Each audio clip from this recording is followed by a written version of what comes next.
This was a man of God, a prophet of God, a servant of God, one who loved God, and yet he was experiencing loneliness. First, we need to look at some of the causes of loneliness and see if any of these are present in your life. First cause of loneliness is mobility. 20% of the population of America will move each year. Now, it used to be that people got someplace and settled there, and they were there until they died. You know, the old family land, and that's where they were going to be, or get into a city, and you pretty well stayed in the same neighborhood all of your life. But now we're a mobile society. We're moving around. That's not always by choice. Sometimes we're forced to do that by our jobs. We're transferred, and we move around, so we don't really have time to put down roots anywhere. A second cause of loneliness is specialization. Everybody has their specialty. Did you know that you can't just go to a doctor and have them do anything that needs to be done? I remember growing up, Dr. Swindell, R.R. Swindell, had his office down on Line Avenue. If you had a sore throat, he could treat that. But if you needed surgery, he could do that too. He took out my tonsils. He performed surgery on both my parents. You know, they did everything. But now you have your general practitioner or your internal medicine doctor, but if anything goes wrong, then they send you to a gastroenterologist, or they send you to a neurologist, or they send you to a cardiologist, and everybody has specialties, and so we don't have that cohesiveness anymore. And did you know that the cardiologists don't really communicate much with the surgeons, and the surgeons don't communicate much with the OBGYNs, and the OBGYNs don't communicate with anybody? But that's another story. Am I wrong? No. Okay. We don't communicate because we have all these specialties. And it's the same with us. We tend to stay with groups that have the same focus we do. For example, at our hospital, there are 1,700 employees, but you know what? Pretty much the nurses in ICU don't know the nurses on 5 North. And neither one of those groups, unless they just see them coming onto the unit, know the phlebotomist or the lab technicians or the respiratory therapist. We all kind of keep to ourselves. And even in social groups, we do the same. So there's specialization. A third cause for loneliness is impersonalization. When you register at college, you've had one that's just done that. You're going to do that, I think, pretty soon. And others have had children that have registered at college. You know what they're going to use? Not your name. Social Security number. If you call in for any type of customer service, guess what they're going to ask for? Your account number. They don't care about your name. They don't care who you are. All they care about is that number. There's a great deal of impersonalization. We have become nothing more than a collection of numbers in our society.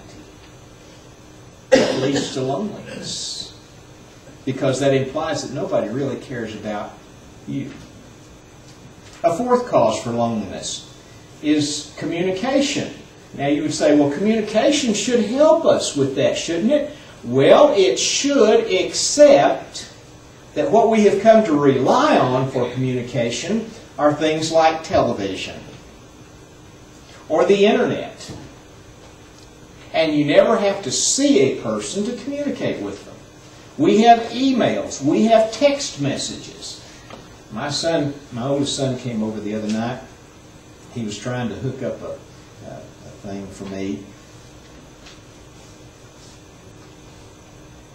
I promise he did not go 2 minutes at any given time without his cell phone beeping that he had a text message.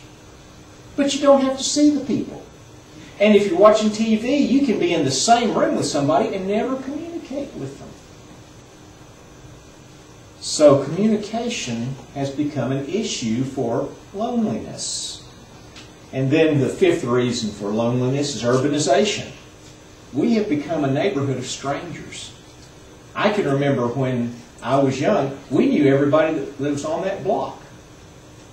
And we might not have known them well, but we at least knew a name of who lived in that house way down at the other end of the block. Now, most of us might know our next door neighbor, but you go 2 doors down, and part of that's because of fear. We're afraid to get out. I used to get out, ride my bicycle all day. As long as I was home by supper time, everything was good. Now, if my grandchildren go out to ride their bicycle in front of my house on the sidewalk, I go out and sit and watch them. Because I'm afraid that somebody will do something. And so because of that, we've become isolated and we've built up walls around us.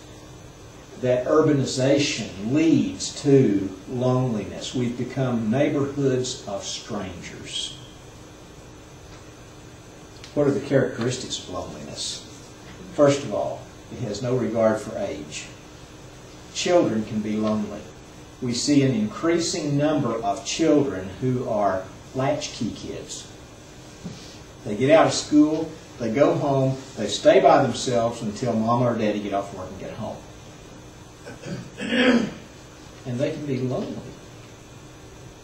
Or what about teenagers? If you're not part of the in group, you're excluded, you're marked, and you're isolated from the rest of the group. That can lead to loneliness. Some of the loneliest times that a teenager can experience are Friday and Saturday nights, when everybody else is out doing something, but you don't have anybody to do it with. Or married folks can be lonely, living in the same house, because we each have our jobs. Sometimes our schedules conflict. Sometimes one goes to work in the morning and they're just getting home when the other one's leaving to go to work at night. And certainly those who are elderly can experience loneliness, especially after their spouse is gone. Those that they love, their friends that they've known all their lives, one by one they're attending their funerals. And it can lead to loneliness. It's no respecter of age. Loneliness also strikes at different times. Going home to an empty house can make you lonely. But also being in the middle of a crowd can be pretty lonely. I don't socialize real well. Now, people say, oh, that's not right. It is right. I promise. I do not socialize well. And so I can be in the middle of a big group of people that I don't know, and I feel all by myself. It can strike not only when we're by ourselves, but when we're in the middle of a whole group of people. Numbers doesn't have anything to do with it.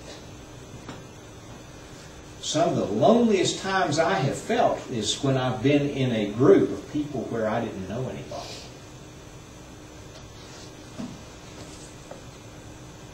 Third characteristic of loneliness is it's a condition of the heart.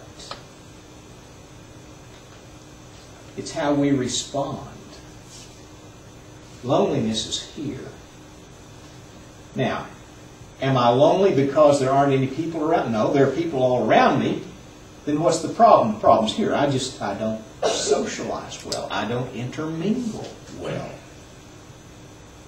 A lot of times we're invited to parties and we won't go because I don't do well at parties.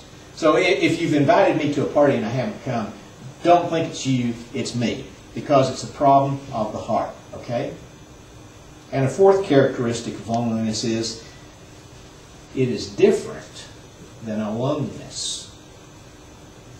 Loneliness and aloneness are not the same.